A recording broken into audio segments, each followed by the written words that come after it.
Good morning, शुभ प्रभात. सर्वप्रथम आपल्या छत्रपती संभाजी महाराजांचा बलिदान मास चालू आहे, त्यामुळे मी त्यांना वंदन करते आणि मुजरा करते.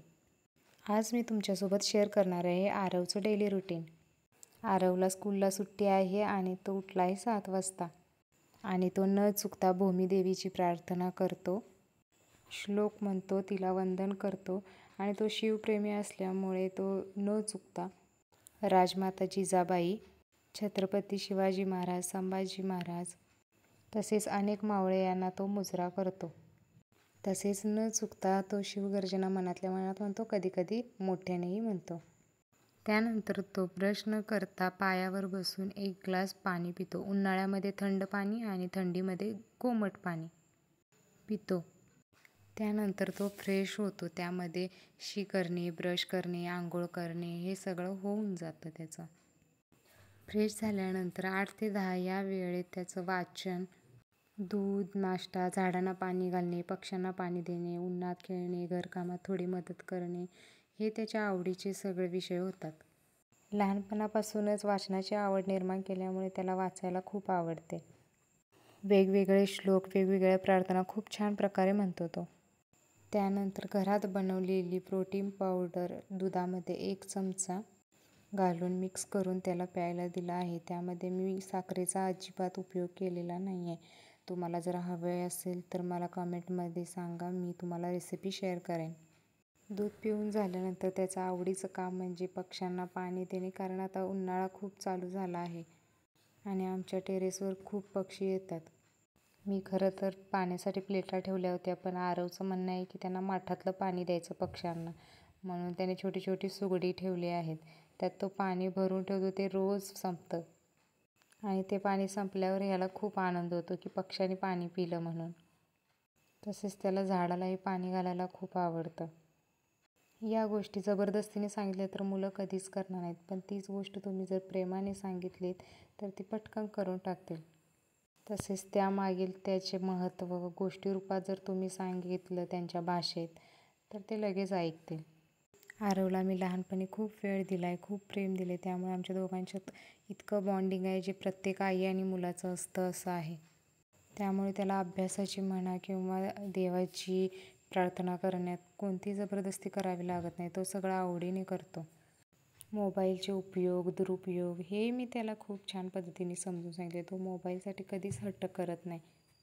मुलांना मारून ओरडून ते कधीच ऐकत नाहीत. त्यांना तुम्ही जेवढे प्रेमाने समजून सांगाल तेव्हा ते आपल्यासोबत नीट राहतील, बोलतील आणि सगळं शेअर करतील. आपला वेळ त्यांना थोडा द्यावा लागतो. त्यानंतर त्याच्यासाठी मी बनवला आहे नाश्ता, आप्पे. यामध्ये मी कांद्याची पात, टोमॅटो, गाजर टाकला आहे, जेणेकरून भाज्याही पोटात जातील. उन्हामध्ये खेळून आता त्याला भूक लागली आहे. नाश्ता करून झाल्यावर तो थोडा 1 तास अभ्यास करतो. अभ्यासात पण सुरुवातीपासूनच तुम्ही गोडी निर्माण केली, साधे सोपे उपाय केलेत, बौद्धिक गेम, खेळ खेळत तुम्ही जर त्याला अभ्यासाची गोडी लावलीत तर अभ्यासासाठी कधीच जबरदस्ती करावी लागणार नाही. ते स्वतःहून अभ्यास करतील. 10 ते 11 त्याचा अभ्यास असतो, कधीकधी 11:30 वाजतात. मुलांना तुम्ही पोपटपंची करण्यापेक्षा प्रॅक्टिकल करून दाखवलं, समजून सांगितलं तर ते लगेच अभ्यास करतील. आजकाल बाजारामध्ये भरपूर अभ्यासविषयक वस्तू भेटतात. सुरुवातीला वेगवेगळ्या शेपचे इरेझर, शार्पनर, रंगीबेरंगी पेन्सिली असं काही आणून दिलं तर त्यांना अभ्यासात नक्कीच गोडी लागेल. आता आरवची जेवणाची वेळ झाली आहे. जेवणा अगोदर मी थोडं त्याला सलाड दिलं होतं आणि त्यामध्ये कडधान्य, बीट हे सर्व दिलं होतं. त्याच्यानंतर तो थोडा भात खातोय, कारण त्याला भाकरी नको होती. सकाळच्या जेवणात एखाद्या कडधान्याचा समावेश असतो.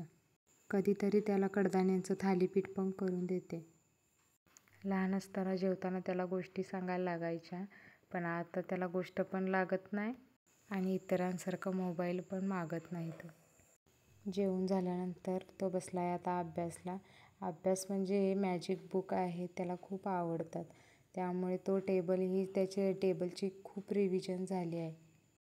तो अंगणवाडीत असून 10 पर्यंत टेबल मराठी, इंग्लिशमध्ये लिहू शकतो आणि बोलूही शकतो. रिव्हिजनसाठी खूप चांगली बुक आहे ही. आरव खूप आवडीने अभ्यास करतो. याला ही बुक खूप आवडते. अशा वेगळ्या पद्धतीने अभ्यास घेतला तर मुलं कधीच अभ्यासला नाही म्हणणार नाहीत. त्यांच्या मागे अभ्यास कर कर म्हणून मागे लागायची गरजही नाही.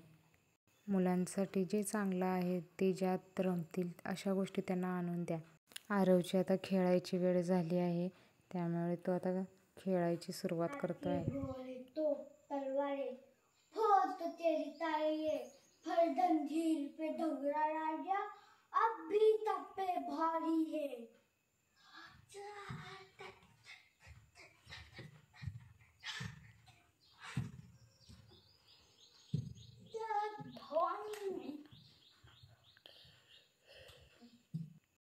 आरव खेळून आता झोपला आहे. त्याची 2 ते 4 किंवा 5 वाजेपर्यंत झोप असते. झोपून फ्रेश झाल्यानंतर त्याला मी कोकम बनवून दिला आहे. उन्हाळ्यामध्ये मी त्याला कोकम किंवा लिंबू सरबत, बेलफळाचं सरबत, पुदिना सरबत असं मी घरच्या घरी त्याला देत असते. मुलांना बाहेरच्या पदार्थापेक्षा घरात बनवून दिले तर ते कमी आजारी पडतील. याच्यानंतर त्याला खेळायचं होतं म्हणून त्याने मॅप काढला आहे. हा मी ऑनलाईन मागवून घेतला आहे. या अगोदर त्याला नकाशाही भरता येत होता. राज्यांची नावे पाठ होती, राजधान्या पण पाठ होत्या, म्हणून मी हा त्याच्यासाठी मागवून घेतला होता. यामध्ये तो छान रमायला पण लागला आणि त्याला बोर पण होत नव्हतं. आणि यावर राज्यांची नावे इंग्लिशमध्ये होती, त्यामुळे त्याचं इंग्लिश पण वाचन झालं छान बऱ्यापैकी. नकाशा भरलेला व्हिडिओ मी या अगोदर या चॅनलवर टाकलेला आहे. स्वतःहून नकाशा भरण्याचा आनंद त्याच्या चेहऱ्यावर नेहमीच असतो. यानंतर त्याचा हट्ट होता की आई ते बस मला वाचून दाखवायचं आहे, म्हणून त्याचं मी 5 ते 6 वाजेपर्यंत अंकलिपी वाचन घेतलं. मुलांना काठी घेण्यापेक्षा प्रेमाने मुला, बाळा, लेकरू, वासरू असं म्हणून जवळ बसून जर तुम्ही अभ्यास घेतला तर ते नक्कीच आवडीने अभ्यास करतील. 1 तास वाचन झाल्यानंतर मी त्याला थोडं बाहेर फिरायला नेलं. स्कूटर सायकलवरून थोडंसं फिरवून आणलं. खूप छान एन्जॉय केलं त्यानं.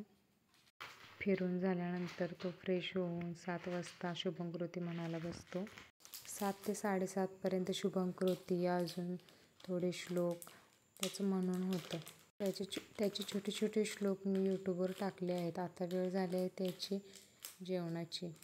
7:30 ते 8 वाजेपर्यंत त्याचं जेवण होतं. जेवून झाल्यावर शतपावली करून तो छान फ्रेश होऊन पॉकेट हरिपाठ वाचत बसला आहे. त्याला हरिपाठ शिकायचं आहे. त्याला भजनाची लहानपणापासून खूप आवड आहे. हरिपाठ वाचून झाल्यावर ब्रश करून झाला आहे. आता त्याला ड्रॉइंग करायचं आहे. 10 ते 10:30 या वेळेत तो झोपतो. आरवला मी शिक्षणाच्या बाबतीत कधीच ओरडले नाही, मारले नाही. उलट तोच मला सांगत असतो, आई मला आज हे शिकव, आई मला ते शिकव, आई मला नवीन काहीतरी शिकव.